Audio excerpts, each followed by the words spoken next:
अस्सलाम वालेकुम नाज़रीन, प्रोग्राम गपशप। अगर आपके पास भी कोई ऐसा वाक़या हो तो हमारे साथ रब्ता कायम करें। आज एक मोहतरमा है, वो हिस्सा ले रही है और ये पहला प्रोग्राम मेरा हर कोई बाहर से हिस्सा ले रहा है, वरना मैं खुद ही ये प्रोग्राम करता हूँ। सुनते हैं इनका वाक़या क्या सुनाना चाहती है। अस्सलाम वालेकुम। वालेकुम सलाम। हाँ जी, क्या हाल है आपका? मैं जी ठीक ठाक, अल्लाह का फजल है। मैं एक ऐसा वाक्य सुनाना चाहती हूँ जो मुझे ना आज तक भी और एक औरत का है। जी। जो मुझे आज कितने साल हो गए हैं, 8-10 साल हो गए हैं, हम्म। लेकिन आज भी उसका चेहरा और उसकी बातें ना मुझे याद है। तो मैंने कहा आपसे और आप जो नाज़रीन हैं उनके साथ भी वो चीज मैं शेयर करूँ। जी जी, बताइए। तो ये वाक्य ऐसा है कि मैं भी यूके में थी। अच्छा। तो वहां से मैं और मेरे मियाँ आ रहे थे। तो मेरा बेटा है तो काफी बड़ा था, लेकिन मेरे लिए ना वो इसलिए छोटा था कि मैं अपने हाथ से कुछ नहीं खाया करता था, तो उसको हम छोड़े उधर। ये उस काम वगैरह लगा हुआ था। अच्छा। कोई 24 साल उसकी उम्र थी, लेकिन मेरे लिए तो वो ऐसे ही था। तो मैं बड़ी दुखी थी कि वो कैसे अब उठेगा, कैसे खाना खाया करेगा, कैसे पकाएगा, क्या करेगा। तो हम्म। मैं खासी परेशान थी उसके लिए। जी। तो मेरे साथ जो मोहतरमा बैठी थी ना, वो भी पाकिस्तानी थी, मीरपुर की ही रहने वाली थी। तो वो मेरे साथ बैठी हुई थी। तो मैं कहाँ बच्चे की बैठी वजह थी? से परेशान मैंने। परेशान थी। और मैंने उससे कोई गपशप ना लगाई। मैं ऊपर कपड़ा लिया हुआ और ऐसी सिसक रही थी। हम्म। बड़ी दुखी थी। तो जब काफी टाइम गुजर गया, तो फिर मेरा खाना वगैरह आ गया, तो हमने मिल के खाया। तो उसने मुझे पूछा, कोई घंटा ही रह गया था हमारा सफर का भी। अच्छा, तो प्लेन की बात है। उसने तो उसने मुझे पूछा कि आपको लेने कौन आएगा एयरपोर्ट पे। हम्म। कोई लेने आएगा आपको एयरपोर्ट पे। जी। उसका ख्याल था कि मैं अकेले सफर कर रही हूँ। अच्छा।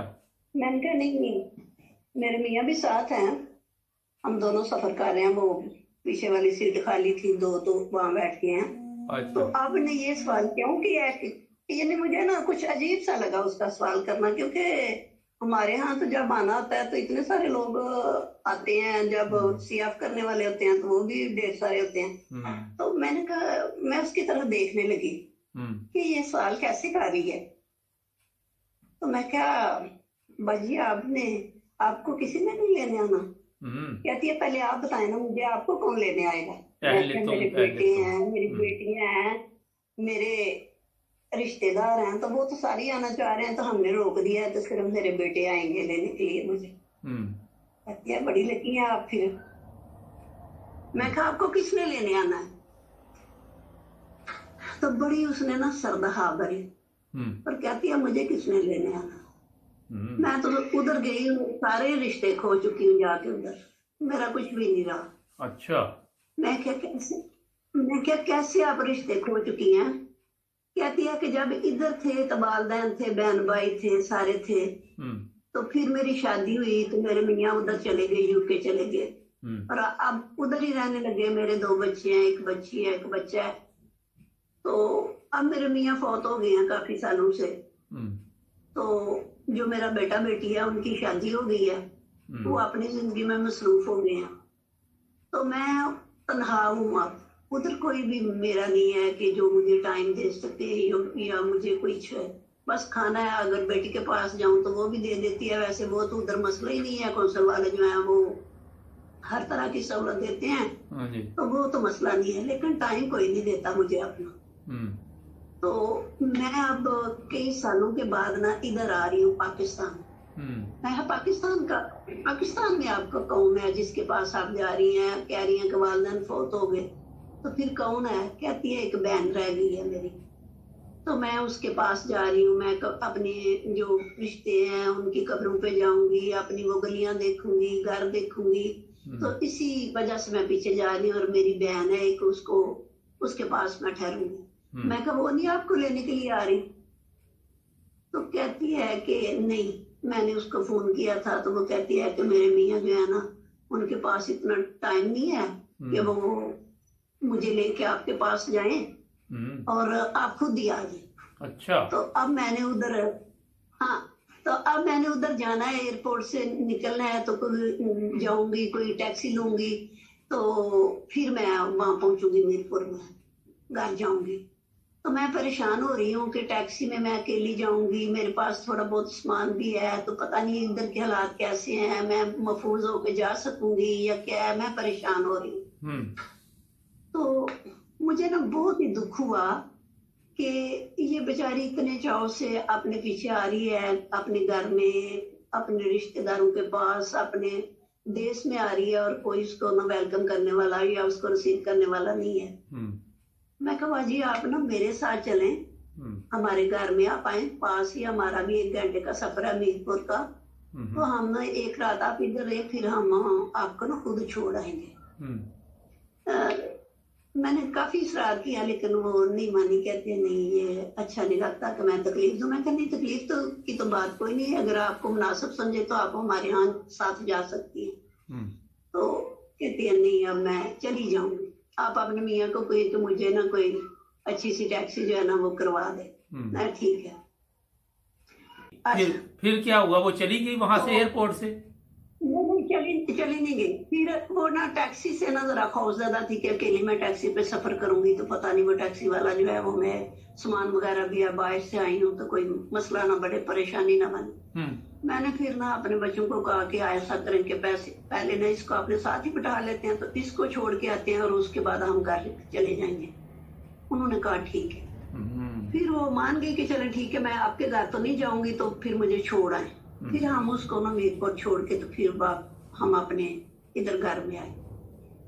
अच्छा, तो वो उसकी जो थी ना चेहरे की वो अतासर जो थे, वो जो उसकी मायूसी थी, जो उसका दुख था कि मेरा इधर कोई भी नहीं है, कोई रिश्ता नहीं है जिसके लिए मैं वहां जा रही हूँ, किसी को मेरा खुशी नहीं है, किसी को चाव नहीं है, किसी को इतना एहसास नहीं है। मेरी बहन है, उसके बच्चे हैं, उसका खामद है, लेकिन कोई भी आने को तैयार नहीं हुआ।